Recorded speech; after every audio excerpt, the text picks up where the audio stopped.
Hi, you are listening to the Conflict and Development in Africa podcast. This podcast is for policymakers, governments, researchers, students, businesses, and anyone that is interested in conflict and development issues in Africa. On this podcast, we hear from experts from across Africa and the world. Your host, Dr. Michael Nwankpa, will ask the questions you would want answers to. Michael Nwankpa has an extensive experience spanning over a decade studying, researching, writing, and consulting on conflict and development issues in Africa.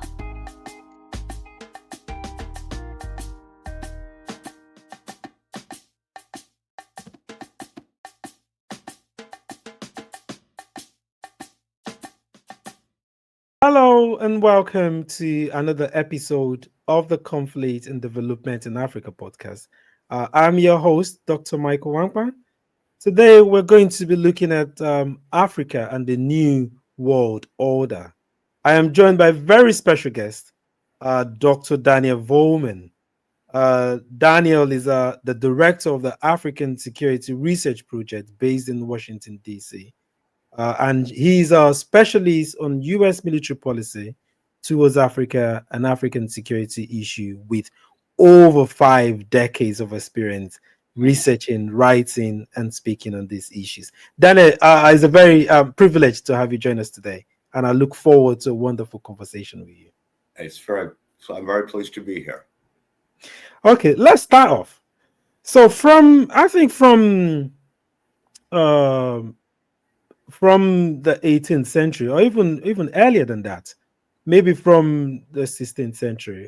If we trace the history of development, Africa's always played some kind of significant position to the world in terms, to the world. We look at it during the second colonial time, had that lengthy period of colonialism, and now we're beginning to see. Then we had the Cold War, so it looks like we're beginning to see a new world order that is kind of emerging, and Africa is once again becoming significant to that geopolitical kind of like competition. So, how is the continent actively reshaping international political and economic dynamics in that sense? Well, I think in two major ways. One is that it's always been an arena for external powers. During the Cold War, it was particularly the United States and the Soviet Union. More recently, it's been a whole host of external actors: the Russian Federation, China, Turkey, Iran, the United Arab Emirates, a whole host of external actors using Africa as an arena for proxy wars with each other and in pursuit of what they perceive to be their own political, military, and economic interests, usually at the expense of African people. I think the other major factor is Africa's role in the global economy. Until fairly recently, that was chiefly focused on Africa's oil and natural gas production and exports. It's recently Africa's become even more important to the global economy because it produces and exports a significant, if not overwhelming, proportion of the minerals which are required for advanced modern technology: cell phones, computers, electronic infrastructure, and devices. And it's only become more important over time. I think that's an argument I've always made. It's important now. It's only going to become more important in the future. Okay, having said that, we've seen, you mentioned the host. So during the Cold War, we saw two major actors: the United States and the former Soviet Union. But now, like you rightly mentioned, we're seeing a diversification of actors, what we call the middle powers. You mentioned them: UAE, Iran, Turkey, and all of that. How does this compare to the Cold War, to the geopolitical competition during the Cold War? Well, in the Cold War, the United States preferred to rely on its European allies to deal with the conflict with the Soviet Union and with communism as a global threat.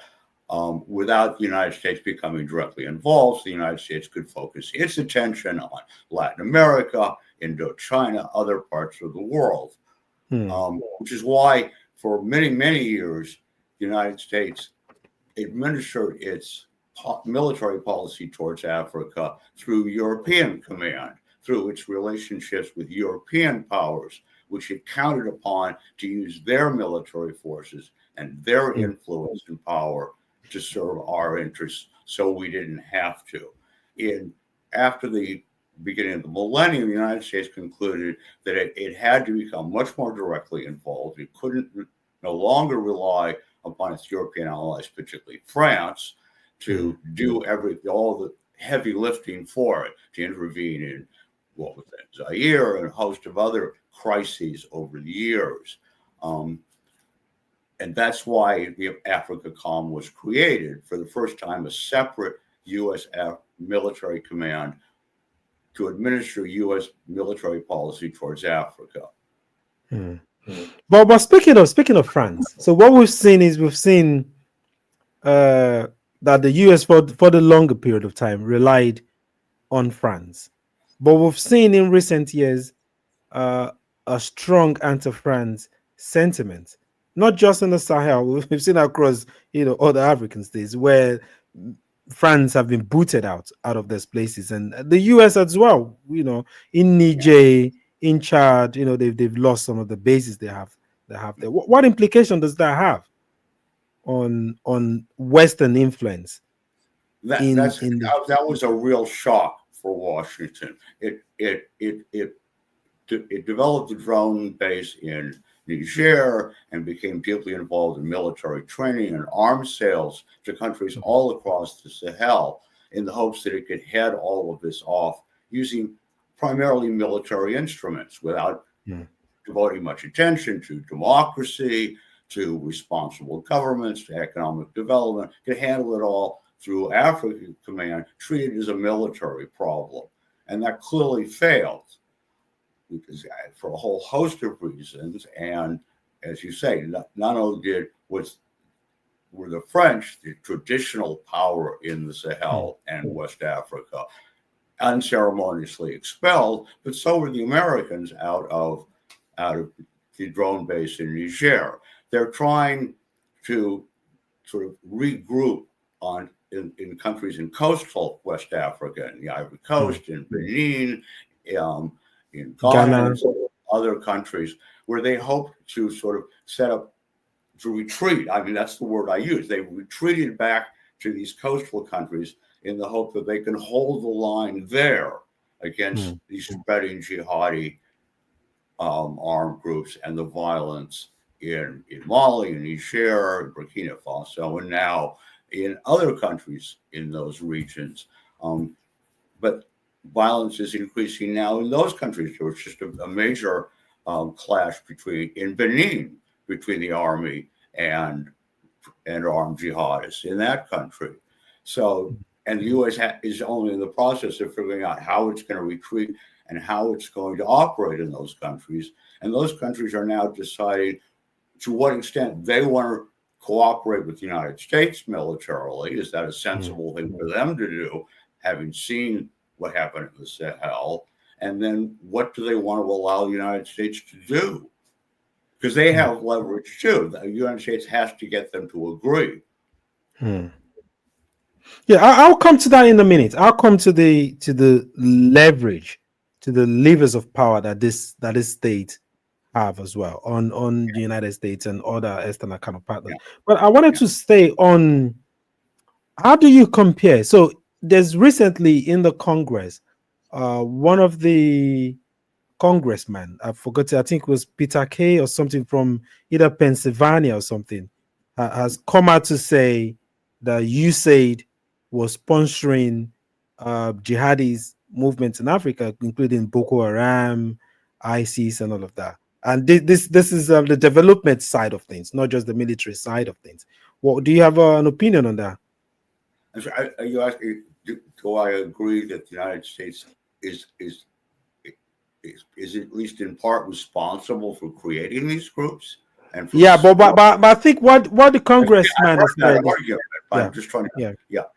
Is yeah, that what yes. you're asking? So I'm saying does the development intervention as well? We kind of like focus on the military intervention, all these military bases, but is the development aspect as well, AIDS and all of that? Do they not have same, if not more, adverse impact in escalation of, or directly or indirectly sponsoring, uh, prolonging conflicts, or even funding terrorism? You mean funding and supporting the jihadis? Yeah, Is that that? is what I get from war. Yeah, I don't. Yeah, I've heard that argument made. I've never seen Mm. any evidence to support those Uh, assertions. I think the United States. The problem with the United States is not that it's supporting the jihadis, but that it's relying almost exclusively on military and security involvement to counter them. It's not taking the necessary steps to promote democracy and economic development and responsible governments that are democratically elected, that are held responsible to their own citizens. If the United States did more of that more effectively, more successfully. It does do some. I'll give it some credit under some administrations. But that's, if those countries are going to deal with the problem of armed jihadi violence, that's the way it's going to be going to be dealt with. It's not going to be solved by military means, by the I United agree with States, you. by the local African militaries, or by anybody else. I mean, the Russians can't handle it. The Chinese, I think, are smart enough not even to try. I think they understand how futile American military involvement has been, and they're not eager to imitate that. Well, we'll come back to the Chinese and the and Russia in a minute. These things are all connected. Yeah. Yeah, they're very, very connected. But I wanted to talk about what you mentioned earlier about the littoral states, Ghana, and how they are learning from what happened in the Sahel, and looking at how they are looking at how they want to deal with the United States and NATO and other Western countries. So I think Ivory Coast recently joined in denouncing, or sending out the French whatever from the state.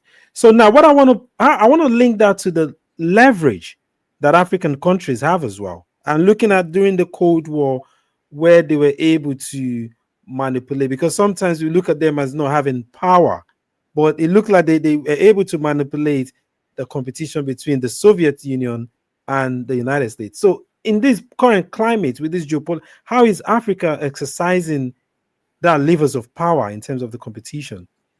Yeah, the dynamic has changed. It's been very interesting how the dynamic has changed. During the Cold War, African countries could, to a certain limited extent, play off the East versus the West, the U.S. versus the Soviet Union, the French versus the Americans. They could, to a certain extent, manipulate the external actors, but they were under enormous pressure and enormous threat if they tried to do that in ways that displeased the external actors. If the United States or the French or the Russians wanted to overthrow governments, they didn't hesitate to do that. They sent their troops in, and they overthrew regimes that they wanted to overthrow. That's not possible anymore. I mean, that's pretty clear in the case of the French. 20 years ago, the stuff in the Sahel, they would have sent the French troops in, and they would have overthrown all the hunters. I mean, just like they used to do in Zaire and a number of other cases in the past. They can't do that anymore for a whole variety of reasons. So the African countries are not under the threat that you have to choose one side or the other. They can, in fact, choose all of them at the same time, and to a certain extent, play them off against each other. They can go to the Chinese for certain things. They can go to the Russians for certain things. They can go to the Emiratis for certain things. And they can still maintain a relationship with the United States and the French and the British and get certain things out of them. Because they can always say to them, if you don't make a deal with us, we'll make go, a deal we'll go with ahead. somebody else. There's a whole host of competitors out there. Speaking of that, we've seen. Do you agree that there's I believe, I don't know if you agree, that there is a battle. There's a new world order is shaping up, and we see expansion in the BRICS. We see expansion of NATO. We see what's going on in Ukraine and all of that. We see all of this. Do you think that's what's happening? Is there like a move or contest for a new world order? Because there seems to be an agreement that we definitely need a new world order, and America's hegemony is being seriously threatened. That is, if there is a singular hegemony that we have now. Right. No, I think you're absolutely correct. There was what one might call a bipolar world order in the Cold War. You could sort of divide the world, and then there was the non-aligned countries, or the South, or however, or the Third World in various descriptions of countries trying to find a way not to be caught between the two giants. The world is now, the dynamic has become much, much more complicated. And that's, as you say, that's true everywhere in the world, these new economic forces. And I think it's fair to say, or I certainly would argue, that the U.S. is no longer a hegemonic power. And that China and Russia, to a certain extent, although it's not entirely complete in their minds, I think, yet aspire to be global hegemons. I don't think Russia has the capability of doing that for a whole host of reasons. The Chinese are in a position to at least aspire to that position. They have the economic development, they have the military power, they have the government structure to act as the United States used to act, to aspire and to seek to act like a global hegemon. But I don't think in the end they alone can do that. That's one of the reasons they're members of the BRICS group. That's one of the reasons they've aligned themselves with the Putin regime in Russia, is that they know they have a much better chance of becoming hegemonic if they have allies. That's a lesson that the United States learned in World War II and practiced itself. That's why it established NATO, because it didn't want to have to rely purely on its own resources. It needed allies. It went out and developed and created them. Same thing is happening in the growing conflict and tensions between the U.S. and China, is that both China and the United States are building alliances and coalitions with other powers and other countries in the region. The Japanese, the South Koreans, the Chinese just made a deal with what was the Cook Islands, these small island states. They're assembling coalitions because they're stronger when they have subordinates supporting them. And the problem is that they're all doing that simultaneously. And first of all, that tends to lead to massive wars, World War I, World War II. It's also very, very difficult to establish a stable hegemony when you can't really get your allies to agree with you.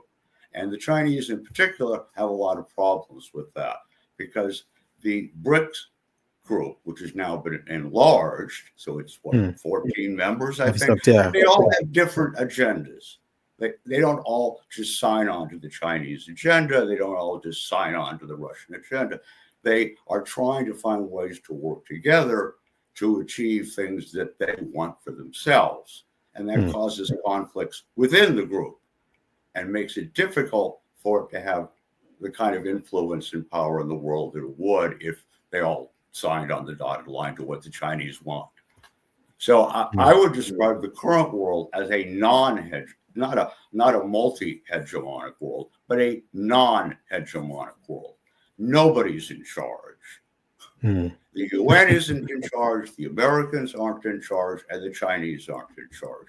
And it's not, as far as I can tell, it's not going to be easy for any of them to reassert their hegemony or to establish their own hegemony. The Americans aren't going to be hegemonic. the Chinese aren't going to get what they want. It's going to be crisis and chaos and a lot of violence, a lot of war. Mm. And that's what we're seeing in Africa, because it's always been treated as a convenient arena for those countries to fight their wars and let other people, Africans, die for them. And that's what I'm saying. And that's what some scholars are saying, that there is no leadership. So one of the, in the literature, and I think you must have also contributed to that as well, where you look at some people argue in the literature and say it's good to have a hegemon, because then you have a centralized system where you can intervene. Like, look what's going on in Sudan, look what's going on in Congo. But in the absence of a hegemon, we tend to have all of this humanitarian crisis. So do you think not having all this hegemon is dangerous? We're like in a very dangerous place in the world. Yeah, it is. And I think it also, and not only is it very dangerous, because as I said, I don't think any of them is in a position to really impose its interests on the world. But the obvious alternative is a world government, is what the UN was supposed to be, which is everybody compromising and working together so that these things didn't happen. And the UN, of course, has never really been able to fulfill that aspiration. It's made some incredible, it's done some incredible good work, but it's never really been able to create an hegemony that wasn't controlled by one of its member states. That's how the Permanent Five system with the veto in the Security Council was set up. So that it was set up, of course, when the Soviet Union was the only non-Western country, because the Chinese seat was held by the nationalist Chinese, who are now on Taiwan, not by the People's Republic. So it was 4 against 1. And the members of the General Assembly were almost all pro-Western at that time. There were very few exceptions at that time. So the U.S. just assumed that it could run everything through the UN. And it sort of worked in Korea, because the Soviet Union wasn't at the meeting where they voted to support the war in Korea. But that's never happened before, because the Russians have never made that mistake again. So it's to cite an example, you just cited, in Sudan, there was a resolution which didn't explicitly call for, but at least allowed for the possibility of the international community intervening to prevent further humanitarian disasters, to get food to people who were starving, to get medicine to people who were suffering, and to stop the war. And the Russians vetoed it, because that's the way they set up the Security Council. It can't do anything because somebody will always veto it. The only exception, of course, was the Security Council vote to authorize intervention in Libya. I think Libya. Yeah, Libya. In 2011, where both Russia and China could have vetoed it, and they chose not to. They chose to allow it to go forward. They didn't vote for it. They abstained. But they allowed it to go forward. And for them to say that it was an American or a NATO operation and that they were tricked into allowing it to go forward is ludicrous. They knew perfectly well what was going to happen. They knew it was a vote for regime change, that it would lead to the overthrow of Gaddafi, and it would lead to the present chaos in Libya. And they did not veto it. They have nothing. If all their complaints about what happened in Libya were because they didn't veto it.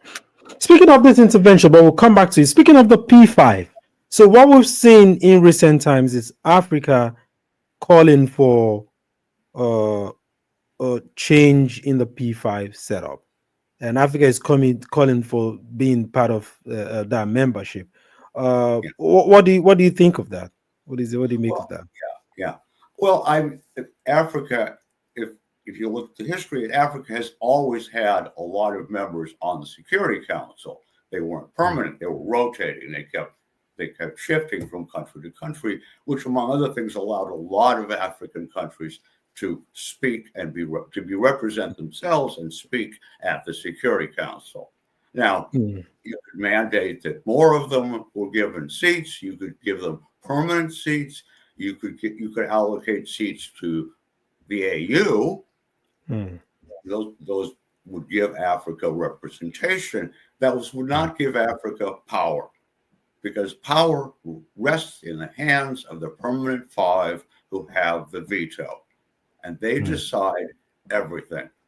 It really doesn't. The other people can get up and make speeches, and it's important that they do that they express the opinions of people outside of the permanent five. But the permanent five make the decisions. And until that changes, the balance of power can't change.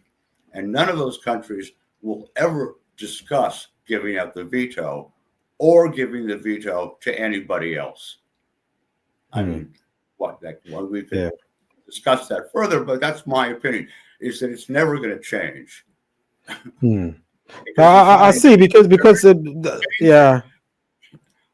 but then again, does that mean, because we're looking at you mentioned the UN. Definitely after 8 years, the UN seems to be definitely knows the UN is a troubled institution. The UN cannot handle the problems we have in this modern time. Well, it's not allowed to handle it by its members.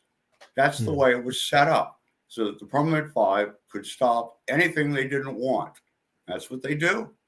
The US but then again, when we see the Russians did it when it came to Sudan, where they just got a military base.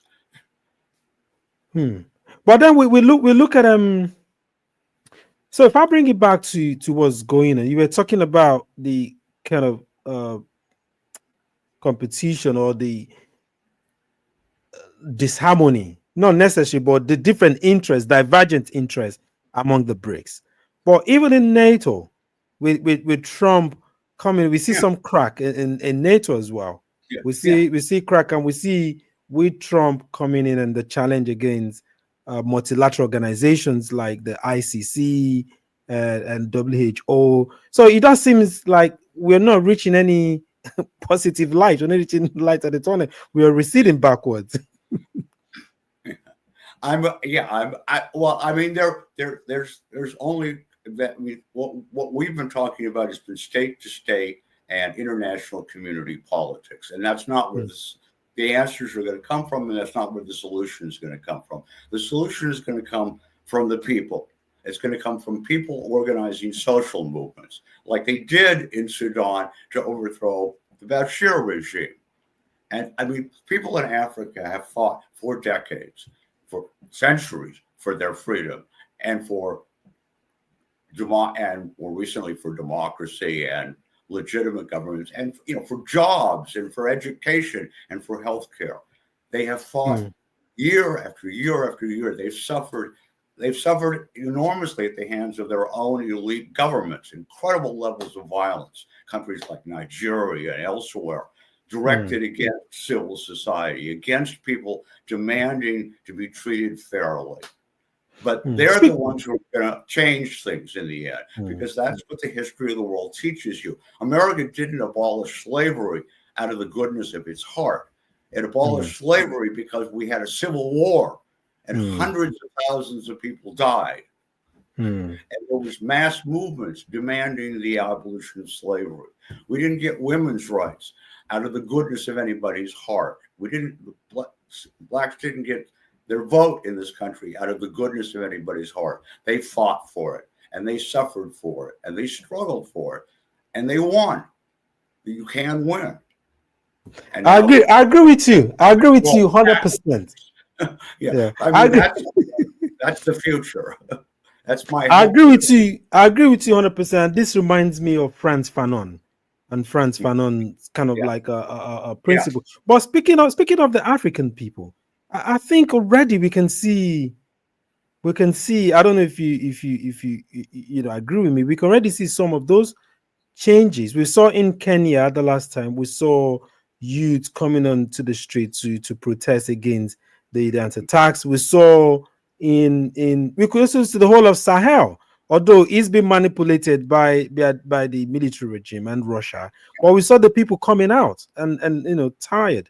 We saw in Nigeria, like you mentioned, the NSAS protest fighting against was seen in South Africa, where the liberation parties are losing now, in Botswana, in Mozambique, in South. Do you think that revolution sort of people revolution is already happening in a way? Well, I mean, what history is the back and forth struggle of people trying to make the world a better place. And that's why we've made whatever progress we've made in the last 5,000-10,000 years. Why we mostly have gotten rid of slavery, although there's some exceptions in certain parts of the world, and why a lot of things have gotten better for a lot of people. But there's nothing inevitable about it. You have to fight for it. And I think the people in Africa are an example to the world of what you can achieve if you fight for it. South Africa is an important example, particularly because I think the anti-apartheid movement in the United States played an important role in helping end apartheid by forcing the U.S. government to enact sanctions against the South African apartheid regime, so that to convince the apartheid regime that they couldn't hold on to power because Americans would no longer, because they would suffer sanctions in the United States, and those sanctions were the accomplishment of the American people and important people in Congress who got together, and they passed it over Ronald Reagan's veto. In 1984, they passed the Anti-Apartheid Act to impose sanctions on South Africa. Ronald Reagan was president. He vetoed it, and they overturned his veto. And the South Africans at that point could see that not only were they facing the ANC and other groups in South Africa and all of Africa, but they were also now going to have to deal with the American people. We're tired of watching apartheid go on year after year. Go ahead. Sorry. You seem to have a benign assessment of the Chinese strategy in Africa. And I say this is why I say this, because I know the Chinese have this non-interference kind of policy. But I think their strategy as well in the long term could be detrimental in terms of economic imperialism and the debt that Africans are indebted to them, and that debt will pass on to the youth of the African people, and that could be another form of long-term imperialism. I don't know what you see about that strategy. I don't know what I want to reassess Chinese strategy. Yeah, I think it's a very mixed record on both sides. I don't think the Chinese have gotten a lot of the things they expected to get out of Africa in return for all the money they put in, like in the Democratic Republic of Congo, where they invested $10 billion. They outbid the World Bank and the IMF to get control of the mining industry in the Congo. So they now run a lot of the mines in the Congo, and obviously they import a lot of the minerals produced out of the Congo, but they haven't gotten anywhere near what they expected to get for all that money. And they realize at this point they're never going to get most of it back. And African countries have received some beneficial investments. Some of the infrastructure projects the Chinese have invested in and used their companies and their workers to build have been useful and have promoted some development. A lot of them haven't. And the Chinese have really pulled back from their Belt and Road Initiative projects in Africa. They can see that they're putting a lot of money into countries in return for things they're never going to get. And so they've abandoned a lot of the projects that they announced they were going to fund. And the Chinese government has instructed its own financial institutions to pull back on investments in Africa, to be much more cautious and much more practical, to be much more the way Donald Trump sees the world. What's in it for us? What guarantees do we have that we're going to get paid back in the things that we want to be paid back in? The deal with the Democratic Republic of Congo was supposed to dramatically expand mineral production in the DRC and ensure that it all went to China. And a lot of that hasn't happened because, of course, the DRC has been engulfed in violence and warfare. I agree with you. In my recent study, I've been looking at, I've not particularly used this term, but now I'm thinking about it from what you said about Trump's, what we're going to get. So now I'm thinking maybe Africans should use a transactional approach, because I believe there's no altruistic intervention. Every intervention has strategic interest. Every intervention has a strategic interest. So it's all about transparency. This is what we want. And Africans can say, okay, this is what we want. And then that way, there could be a win-win situation.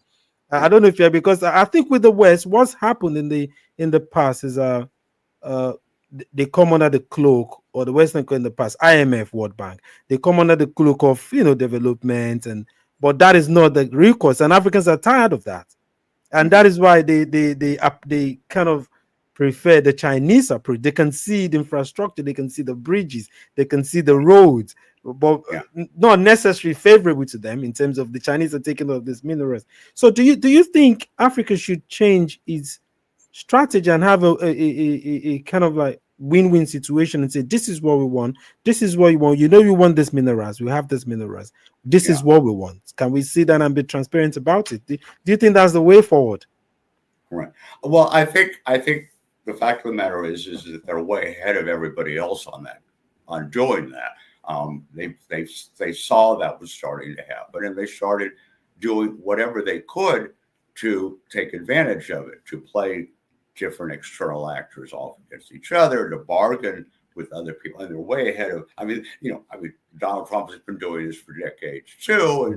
And in a way, the Bridge and Road Initiative was always a transactional program. And that's been going on now for 10, 15 years. So the Africans have been dealing with that and trying to take advantage of it.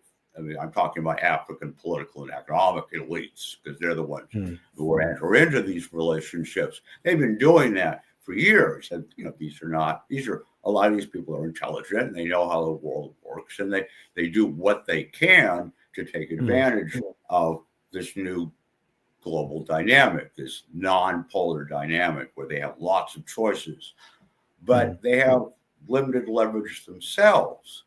It doesn't always work out so well.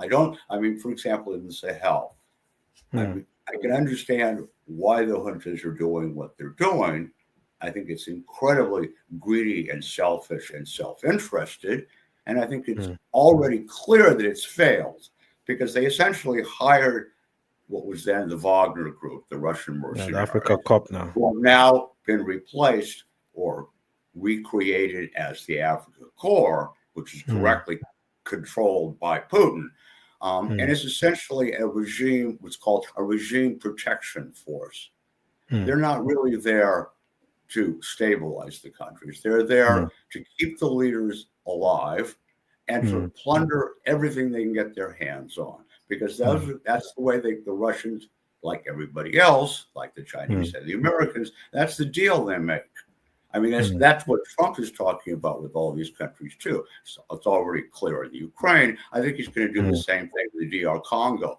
It will help the DR Congo government if they essentially give all their minerals to us. What they said to the Ukrainians, they said, "We'll abandon you unless you hand over all of your minerals." All this messed up too. In fact, it's now been revealed they're even asking for more economic assets in the Ukraine than just the minerals. So everybody is engaged. That's the new global order in a way. It has nothing to do with ideology. It doesn't even really have anything to do with economic development. It's elites in various countries in Africa and outside of Africa lining their own pockets, getting money for themselves. That's all their decisions are based on what's in it for me, not what's in it for my country, but what's in it for me. And that's clearly the way Trump looks at everything. Yeah, I agree with you. Yeah, a company that he runs. I agree with 100%. It's and that's what's happening even in DRC. We see with the government of Kagame in Rwanda. This authoritarian government are being emboldened. We see what's going on across all of these places. It's just greed. It's just pure greed. There's nothing ideological or humanitarian or human rights or democracy. It's not going to do with that. But another thing I'm seeing is Africans as well are beginning to play some sort of interventionist role. So we've seen it in the 80s or in the 90s, where you see with ECOMOG intervening in the civil war in Sierra Leone and Liberia. But now we're seeing Africans for the first time. We saw in Haiti, where the Kenyan-led multilateral policy in there, and then we see the African standby force. We're seeing all of. What do you think? Do you think Africa is projecting itself in a way where it might be able to handle its own internal crisis without needing the Security Council to sanction any kind of intervention? Well, I think they have the capability. I mean, the best example of that was the Nigerian intervention in Liberia, which didn't exactly go quite the way everybody wanted it to go, but ultimately left behind is a relatively stable, relatively democratic government because of what was primarily Nigerian military intervention. It's not impossible to do that. I think it's very tricky. You should be very careful about that, about relying on military intervention to solve economic and political and social problems. The obstacle, and not just in Africa, is getting all the different countries to agree on the same thing. I mean, the Democratic Republic of Congo, you have Rwanda, you have Burundi, very deeply involved. Uganda. You have Uganda involved, sort of with Rwanda, sort of independently. You have the South Africans, who have a very strong force, a lot of soldiers, very heavily equipped, who could play a much larger military role, but the South African government isn't quite sure what it wants to achieve and what price it's willing to pay, because they've already taken heavy casualties, and there's a lot of public concern and outrage at devoting putting all these young men, primarily young men, and all this money in jeopardy without any clear objective. Okay, if we come to the last question, let's kind of like winding down and let's look at Africa's strategic position, one with its vast natural resources, and then we could also talk about its burgeoning youth demographic, and then we see this youth demographic becoming more politically conscious and more demanding of change. And then again, we see again Africa becoming also important in global geopolitical realignment, joining some of the blocks, realignment, playing all of that. How do you assess the continent's long-term trajectory? Like, what do you think, is going to be, what's going to drive its evolution as a central player in shaping, one, the continental future and also the global future order? Right. Well, I think in the short term, I'm afraid that what we're seeing now is what we're going to continue to see for years. We're going to see completely irresponsible international community. We're going to see the Russians and the Chinese and the Americans and a host of other countries taking advantage of these conflicts and these problems for their own advantage, to make money for themselves, to gain power, influence, and prestige. I mean, I'm afraid and we're going to see African elites collaborating with that and opposing efforts by their own citizens to create a Pan-African force. I mean, and Pan-Africanism, is a big part of the answer. If the African people are working together and not just being oppressed by their elites who are plundering them and killing them just like the external actors are, then things will change. And I think that's true in other parts of the world. But I think I'm afraid we're a long ways away from that, and it's going to be a long, hard fight to get there. I just hope, I believe and hope we will get there. I share your hope as well, but yeah, I agree with you. In the short term or medium term, it does look bleak. It does look very, very, very, very bleak. But well, thank you very much, Dr. Volman. It's been an interesting conversation that I've had with you this evening. I know it's about around midday where you are now, but I mean, these are serious subjects. I was not trying to be frivolous about them because they really do matter. yeah, Millions of people's lives are at stake right now in places like Sudan, and nobody is going to stop that. It's just going to keep going on. We've recently done an episode on Sudan, looking at the neglected one, the high humanitarian crisis. We've done an episode on the M23 and Congo, and the sheer brazen humanitarian killings and with no repercussion. It's just unbelievable and it's unfortunate. But we do hope we can. There can be some glimmer of hope for these people and these places. But thank you very much. Yeah, go ahead. Sorry. Yeah, go on. Hope is that people keep fighting to stop this. I agree with you. But yeah, we do. I do appreciate your rich insight into this, and we appreciate you honoring that invitation. But anyways, thank you very much. Well, thank you very much for having me. I enjoyed talking to you. I hope what I said was useful. It was very useful. Very useful. Very useful. Have a great day, sir. Okay, you too. Bye. Bye.